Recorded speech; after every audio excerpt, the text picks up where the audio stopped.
So December 12th, I've got a little bit of lull in my catering schedule here for Christmas holidays, and I want to pump out 3 videos. So I'm going to do 3 for your viewing pleasure. One on Myles Turner today, one on Chris Boucher in general, and then lastly, I want to do one on some Scotty Barnes stuff, and I want to talk about Scotty and Swagger.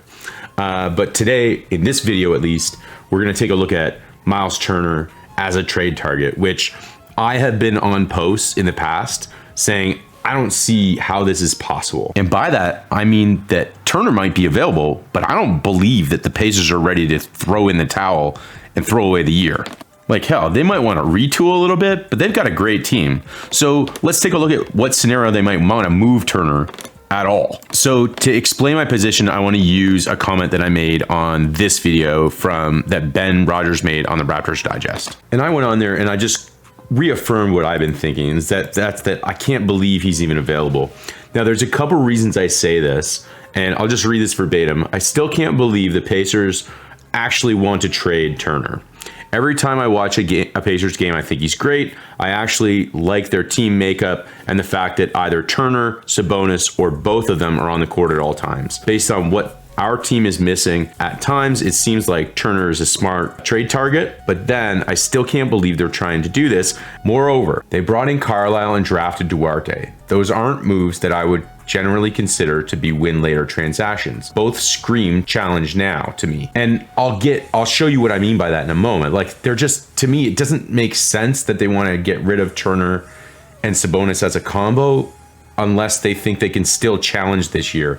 I don't think they're rebuilding. So this idea comes from people saying that the Pacers want to rebuild. And it's beginning to look a lot like Christmas. Hey, you look lovely tonight, folks. Merry Christmas. But I don't fucking buy that. I think they might want to move Turner, but I don't think they're looking to rebuild. And let me explain that in a minute. Next, I say, is there an actual quote that has come from Turner saying, trade me? I haven't been able to find it. What I was able to find, and I'll show it to you, is Turner talking about not being totally happy with his role. So let's take a look at that, because here's what you can actually find on the web. If you look up Myles Turner request trade Indiana Pacers, this is what you get. Okay, so here's the link, and I'm going to recommend this one from Fansided. If we scroll down, it actually talks about Turner simply wanting a better role. So there's actually nothing about Turner requesting an actual trade. And so some of this is clearly, guys, a little bit of hype. But let's talk about the rest of my comment. Let's say the Pacers are looking to trade him. Why are they looking to trade him?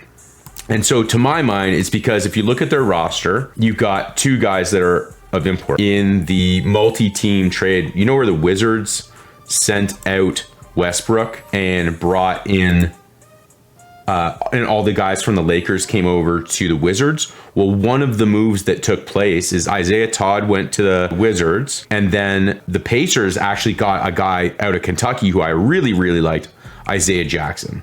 So Isaiah Jackson is one of the pieces that I think might make them okay with moving Turner. The second one would, of course, be Goga Bitadze, who I think is a wonderful target for the Raptors if they don't do something like Turner. But yeah, maybe those 2 guys make Turner tradable. But the cookie crumbs I talked about earlier is they drafted Duarte early this year, and it doesn't make sense given his age to me to draft an older guy who's ready to contribute now if you're not going for it right now. So again, they might be looking to move Turner because they got youngsters behind him that are ready to play.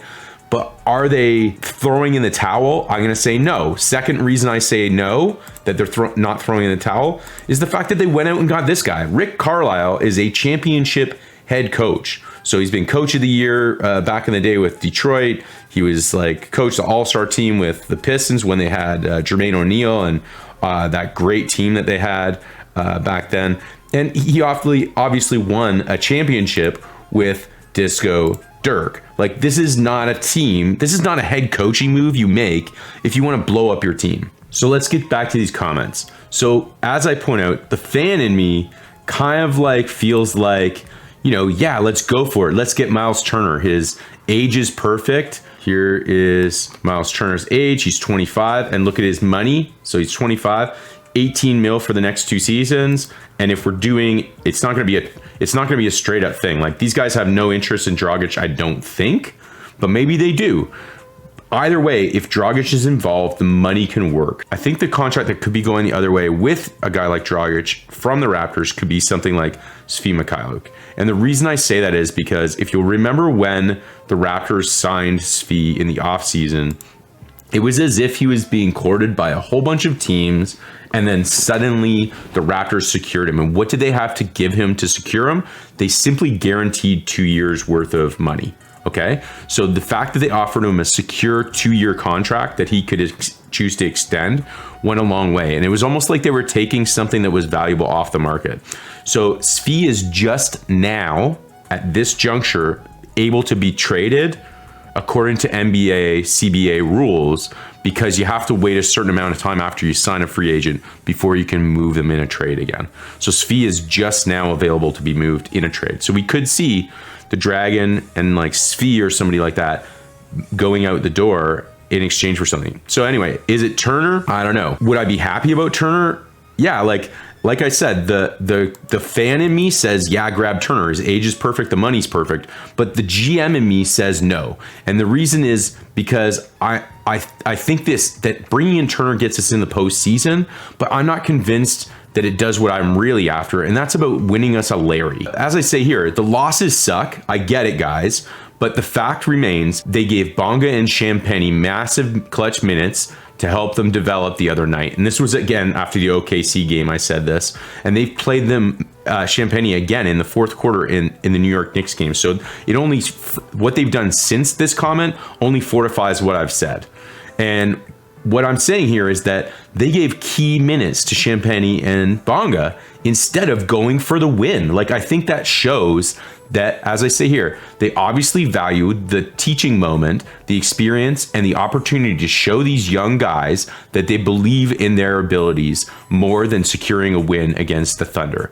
It was a conscious choice, not bad coaching. The main priority is clearly not wins right now, so we should not be judging the team's success based on wins and losses at this juncture.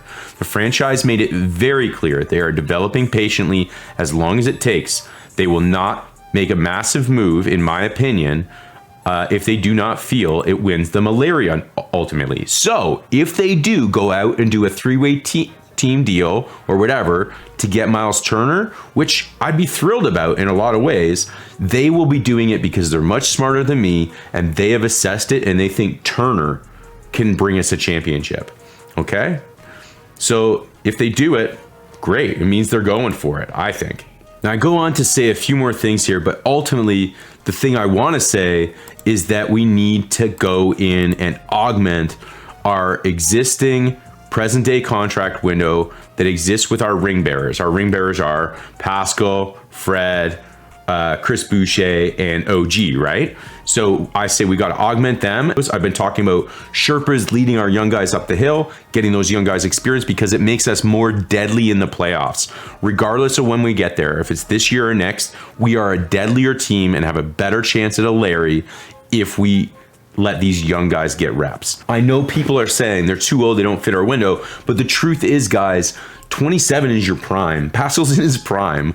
He's got a few more years of being in his prime. And if we develop our young guys really quickly, like they're doing right now, like we weren't going, that's my whole point. We weren't going for the win the other night. We were going for a whole bunch of wins. Instead of one win against OKC, we were going for a whole bunch of wins. How? Because we instill encouragement and confidence in our youngsters by showing them that we have faith that they can be the next man up.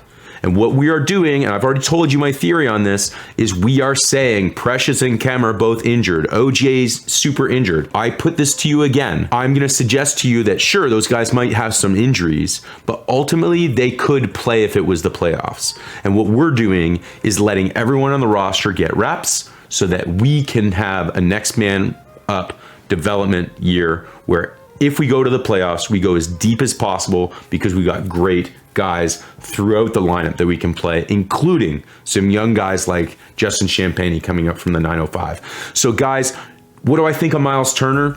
I think it's amazing. I think he can help us upset a top seeded team from the East in the playoffs this year. Do I think we should do it? I don't know. I think we can get great things for Dragic. Sometimes it's about hitting home runs, but sometimes swinging for home runs can cost you the game when all you needed was a single. It's all about the Larrys, guys. Kawhi, did you see how I did that? It was kind of like a witty way to end it, right? And then all the reindeer loved him. Sing it with me, Kawhi. Get room, working on Muscala. Champagny on the inside. Oh, the undrafted rookie out of the University of Pittsburgh. New York City, tough on the inside. Van Fleet. Gilgeous Alexander on him. 2 seconds. Fred puts it up with the left. Tapped in. Doesn't count. Champagny taps it in. Zeros on the clock. Everybody waiting, holding their breath. They will review. Van Vliet put it up with his left. I think it's just a sliver too late. Kawhi, you think that beat the buzzer? Hey, I'm talking to you. I don't even know where you're sitting at. That's bullshit, Kawhi. Your laugh is This stupid. is Chef's Kiss approved. Mwah!